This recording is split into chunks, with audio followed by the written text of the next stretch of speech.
Kaayyoofan osoo mana haadhasaaf abbaasaa dhaqee obbolaasaa dubbisuuf adeemuu waraana mootummaatiin irra deddeebiin argamaa ture. Kun gaaddisee kutaa ja'affaadha. Tokko amma shanitti yuutuubii keenyarraa dhaggeeffadhaa.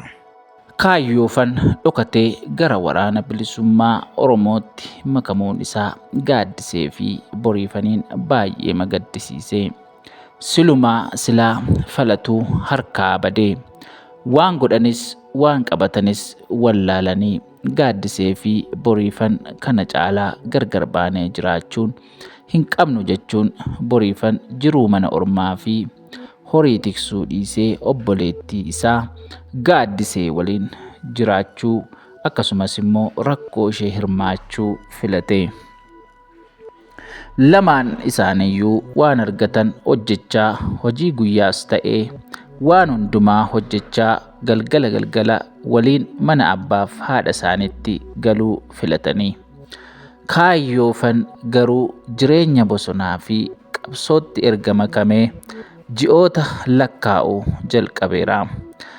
Kaayyoofan gaafa mijateef ergaa karaa bilbilaa isaan argachuun waan isaan irra jiran gaafachuu hin dhiisu.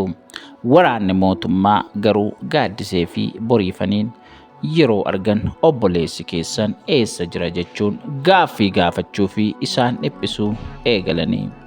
Akka inni qe'ee badee waraana bilisummaa Oromootti makames shakkuu fi gaafachuus itti baay'isanii. Yeroo kana gaaddisee fi boriifan eessa akka inni jiruu fi eessa akka inni dhaqu yookaan immoo eessa akka inni oolu nutti hin himne jechuun ofirraa deebisanii. Gaaffii isaan gaafatan daran dabalaa fi itti hammaachaa adeeme. Kaayyoofan yeroo isaa mijatuu fi naannoo mana isaanii dhufuu mana abbaa fi haadha isaa irratti wareegaman ol seenee obdii keessatti ilaalaa takka boo'ee adeema. Aduun bari'aatuma dhiitii furmaanni homaa hin jiru. Boriifan manatti deebi'uuf haalli hin mijatu. Wal waraansi waraana bilisummaa Oromoo fi mootummaa gidduutti humnaa ol adeemsifama. Gaaddiseef boriifan yeroo sagalee dhukaasaa dhaga'an obboleessa isaanii kaayyoofan waan rukutamu itti fakkaate yeroo hundumaas dhiphatu. Ganamaaf galgalas yaaddoon isaan rakkisa. Abbaa haadha keenya dhabnee ammas obboleessa keenya dhabna jedhanii yeroo hundaa yaaddoon dhiphatu. Waraanni mootummaa maatii ijoolleen isaanii bosona jiran irra adeemuun dhiphisu. Yoo ijoollee keessan manatti hin deebistan ta'e jedhanii doorsisa garaagaraa irraan ga'u. Yeroo isaan manaa ba'an immoo ijoolleen bosonaa dhufanii maal isin gaafatan maal isinii jedhan jechuun uummata taa'uuf ka'uu dhowwu.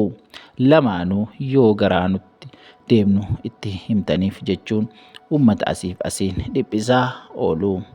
Uummanni hojii hojjetee buluu tasumaa hin dandeenye.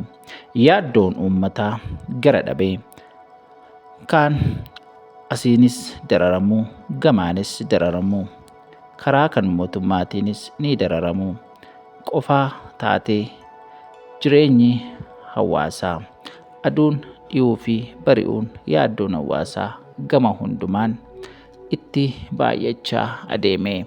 Waraanni haa dhaabbatu. Kun miidiyaa keessan Gonfoo miidiyaadha. Kutaa 7ffaa qabannee hanga isiniif dhufnutti nagaan turaa.